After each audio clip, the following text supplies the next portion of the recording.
In the late 1700s, white settlers reached the Great Smoky Mountains and found themselves in Cherokee Indian Territory. The Indians were culturally sophisticated and taught the settlers a lot of what they knew.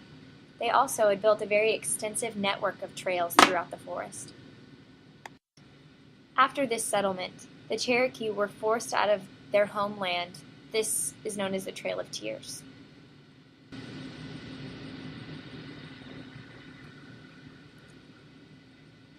Continuing on through history, in the early 1900s, settlers lived off the land and utilized their resources, such as the pasture fields. A typical rural life at this time was attending church and farming the land.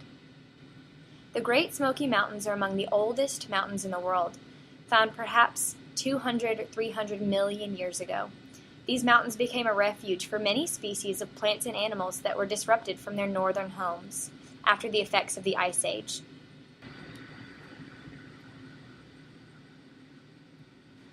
The wispy, smoke-like fog that hangs over the Smoky Mountains comes from rain and evaporation from trees. On the high peaks of the Smokies, an average of 85 inches of rainfall each year, qualifying these upper elevation areas as temperature rainforests.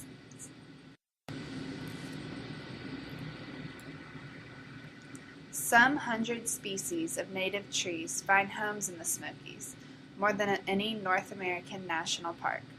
5,400 plant species, along with a variety of diverse animal species, also live here. The Great Smoky Mountain National Park is a hiker's paradise with over 800 miles of maintained trails ranging from short leg stretches to strenuous treks that may require backcountry camping. But hiking is not the only reason to visit the Smokies. Car camping, fishing, picnicking, wildlife viewing, and auto touring are also popular activities. 78 historic structures, including gristmills, churches, schools, barns, and homes of early settlers, preserve the southern Appalachian Mountains heritage in the park.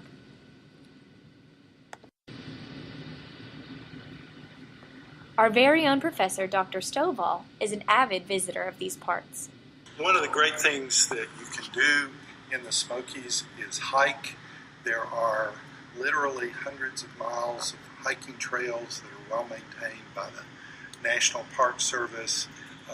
They give you all kinds of views of the mountains, the hills, the trees, the rocks, the flowers that are there at almost every season. So one of the great things that I like to do whenever I get the chance to do it is go hiking. Of course, I always take a camera with me if I can remember to do that, and I enjoy taking pictures because the Smokies are always different.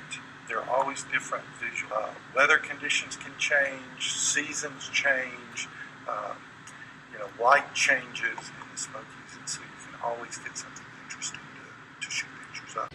Winter is a fickle season in the Smokies. Days can be sunny with high temperatures of 65 degrees or snowy with highs in the 20s.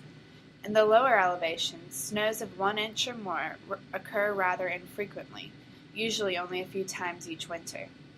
Typically, this snow melts within a few hours of falling.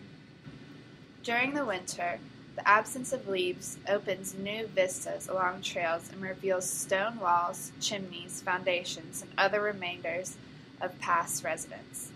Spring provides a weekly parade of flowers and flowering trees. In summer, walkers can seek out cool retreats among the spruce fir forests or follow splashy mountain streams to roaring falls and cascades.